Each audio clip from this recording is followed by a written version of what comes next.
They thought it would be funny. A harmless prank, they said. Let's see how the quiet janitor reacts when we pair him with the deaf commander, the young officers whispered as they planned it. They weren't cruel, just careless, bored, and unaware that the man they were targeting had lived through storms far greater than anything they could imagine. But if they knew what he carried inside him, if they knew who he used to be, they would have never dared.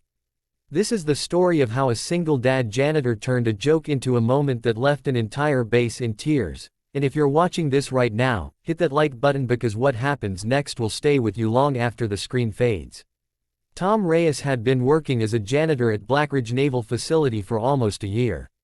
He arrived early, left late, and kept mostly to himself. He wasn't bitter, just exhausted.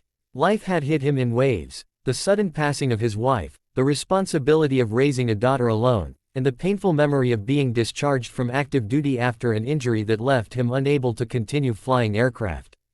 It didn't matter what he had done in the past, the medals he had earned were locked away in a shoebox his daughter kept beside her bed. To most people at the base, he was simply the janitor. Each morning, he carried his little girl, Lily, to the bus stop. She was 8, bright, hopeful, talkative, and she was the reason he worked double shifts without complaint. She had once told him, "Dad, heroes don't always wear uniforms. Sometimes they push brooms." He didn't feel like a hero, but her words kept him going. One humid Friday afternoon, Tom walked into the operations building with his mop bucket, unaware that a group of young officers was watching him from the hallway. They were laughing, nudging each other, whispering. The ringleader, Ensign Parker, smirked. "Watch this," he said. "Let's assign him to assist Commander Hale for the briefing.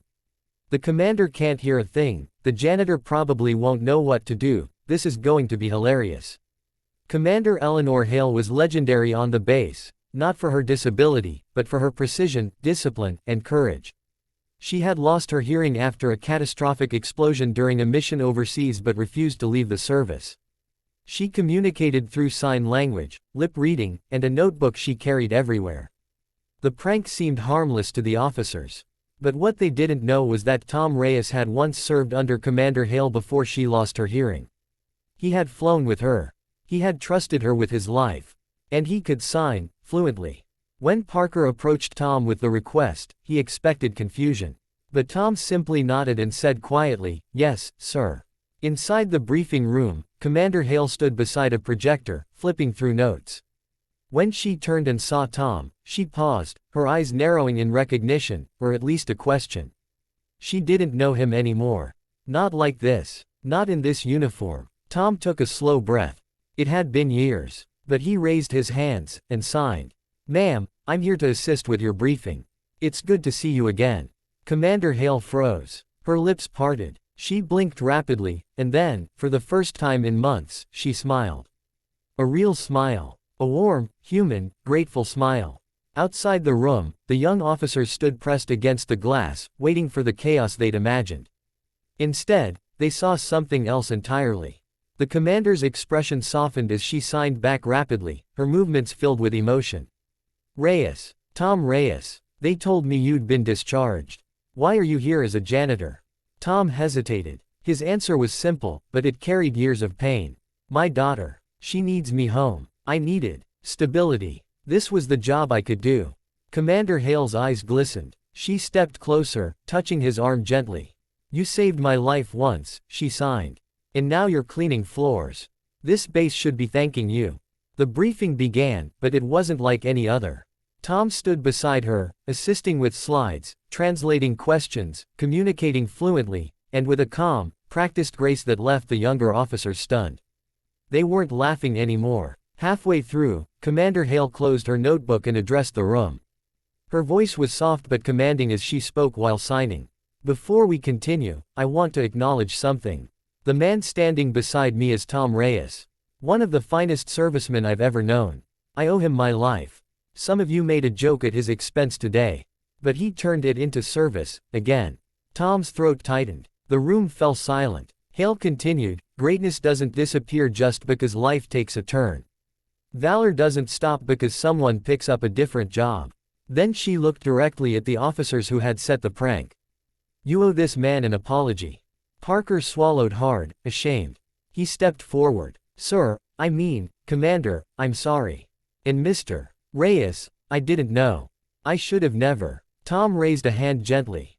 It's all right, kid, but maybe next time, look at someone for who they are, not what they're wearing. It was then that the door burst open. Lily stood there, clutching her backpack, breathless from running. Dad, the bus left early, can I walk home with you? Everyone watched as Tom knelt, scooped her into his arms, and kissed her forehead. Commander Hale smiled warmly at the little girl. This is Lily, Tom said quietly. My reason for everything. Commander Hale knelt to Lily's eye level and signed, slow enough for the girl to follow, your father is a hero. Lily looked up at her dad with sparkling eyes. I already know that, she whispered. Commander Hale stood, turned to the officers, and said something no one expected. Effective immediately, I'm recommending Tom Reyes for reinstatement as a civilian liaison and instructor. This base needs him, and so do our future pilots. The room filled with applause for the janitor who wasn't just a janitor, but a father, a veteran, a protector, and a man who responded to humiliation with dignity and compassion. In that moment, the prank died, and respect was born. Tom squeezed his daughter's hand as he walked out of the building, humbled but proud, carrying not just his mop bucket, but the knowledge that his life was about to change again. Not because he fought for it, but because he quietly lived the values most people only talk about. And that, right there, was the moment that left an entire base in tears. If this story touched your heart, make sure you like this video, subscribe to the channel, and share it with someone who needs hope today. Because heroes still walk among us, sometimes holding brooms, sometimes holding children's hands, but always carrying the courage that the world often forgets to see.